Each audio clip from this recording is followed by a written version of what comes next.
So I'm doing splits today, and it's all pretty chaotic. This last week has been unbelievably busy. Just before I do anything else, I'll quickly show you this facile that I sowed.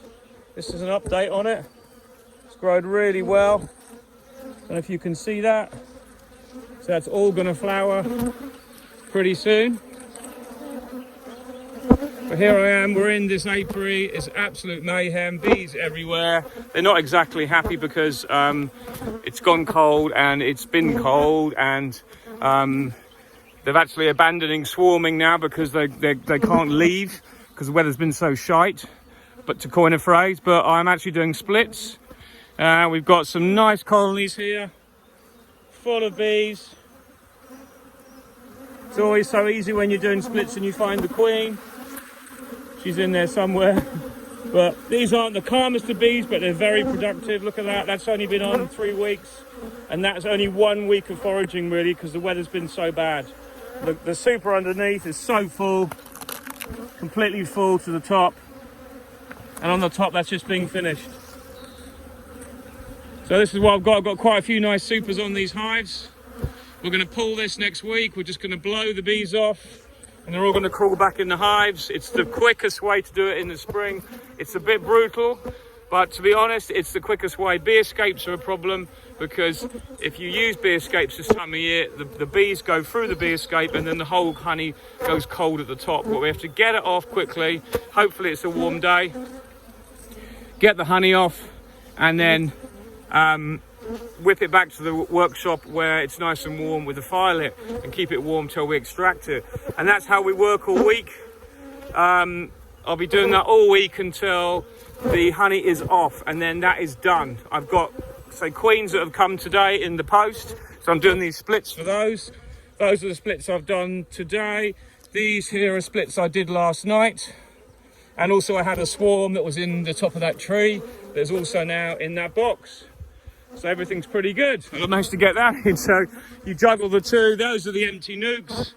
And these are the ones I've done today. So these are the ones I did last night. So these have got to have queens put in yet. These are having queens put in them as I make the nukes up. And these are the queens. So these were flown in from Italy last night. And they arrived this afternoon. Absolutely lovely looking queens. Really fresh looking. Unfortunately, the swarm I had that was very, very kind of attracting everything around. If I can get one out, I'll show you. There we are. Beautiful queens. Nice white dot there. I'm not sure if you can see that.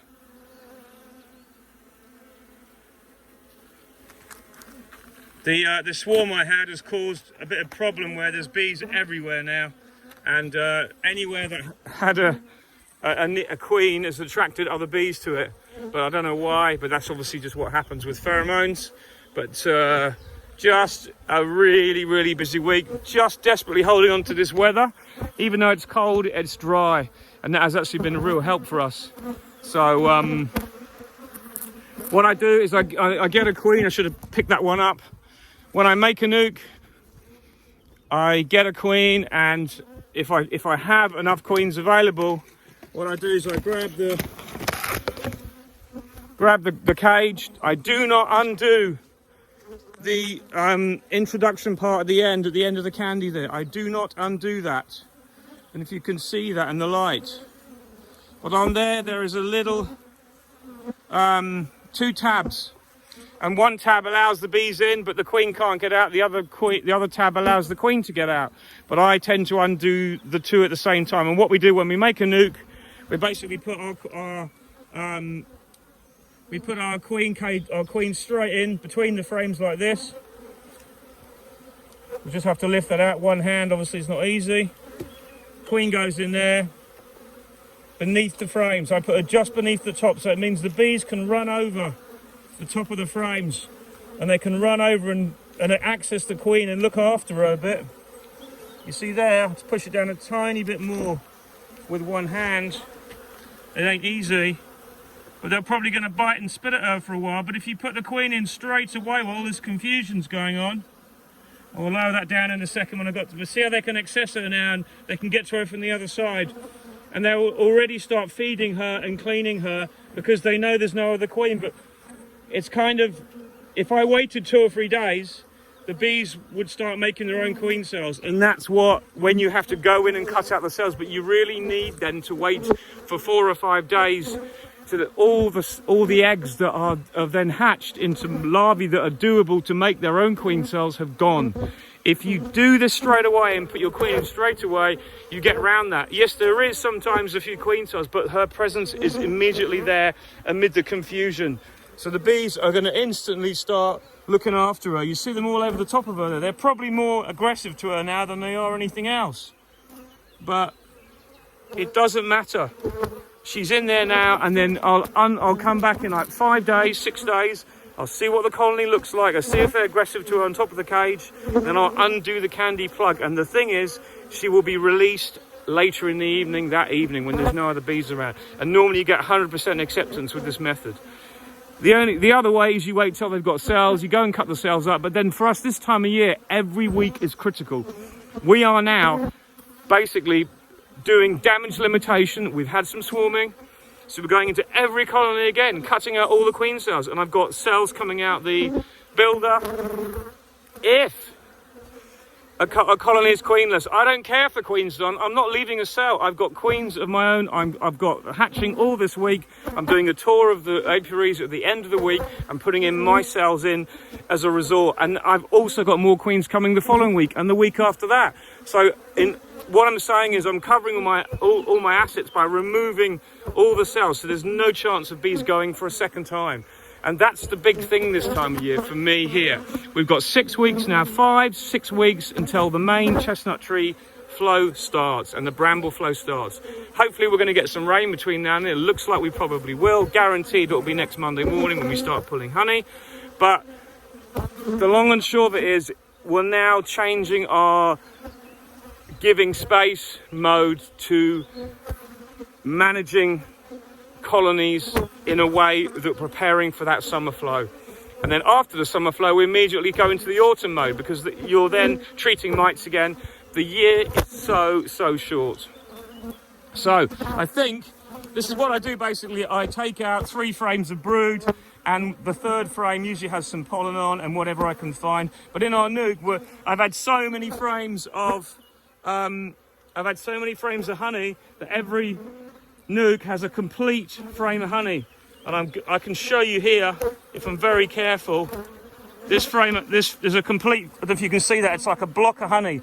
Now the bees will warm that up, okay? And they'll be using that, I don't like to lift it up because I don't want to crush any bees, but the bees will be using that to feed them for the next 2 or 3 weeks till I can get a feeder on. And I'm also going to give them pollen sub because I'm working to give these new queens that I've paid not a lot for, but it's still a fee that you have to pay. But I've paid for them because they're early mated queens and they're the ones they should give me summer honey if I work hard to get them really going well. So I'll explain the configuration. I've got a partition there which blanks off 1 frame. Then I've got a foundation there. Then I've got 3 frames of brood. And the queen is there. She'll hatch out and she'll be laying within less than a week. And you imagine in less than a week I'll be able to have 2 brood cycles before there's any even start of the next flow. And then she'll be on her 3rd cycle probably. And by that time, this will be full and I'll have transferred it into a hive. And that's the whole idea, is I'm also using this, buying a few extra queens early in the year for me, because it's not what I want to do long term. And a lot of people would say, well, I thought you raised your own queens, Richard, blah, blah, blah. I completely agree. But when you're commercial and you've got 50, 60 hives sitting at home doing nothing that you haven't filled, because last year you had winter losses again, and this year I haven't, I'm making my splits with the better overwintering bees I had. I've already raised my own queens to make my mini nukes with, so I can start requeening the rest of my stock later in the year. But I'm just doing what feels right. I'm just giving myself a bit of a help because I can afford to buy a few extra queens, but at the same time I'm being sustainable in other ways. It's not, I agree, it's not really sustainable buying queens from somewhere else, but these are open mated buckfast queens. They're mated in Italy, in the hills, in a climate zone very similar to our climate zone here. I admit they're probably not as good as overwintering here because it's very wet here, and I believe it's much drier where they are. But I know the genetics they use are imported genetics from other areas of Europe. So you've got to look at it like that. You've got to be a bit kind of open-minded about all this. You shouldn't use bees from faraway places. If you're buying in genetics that are from other places originally, that are only bred in a certain area, and they're F1s, there's nothing wrong with that if they work. You just have to bear that in mind.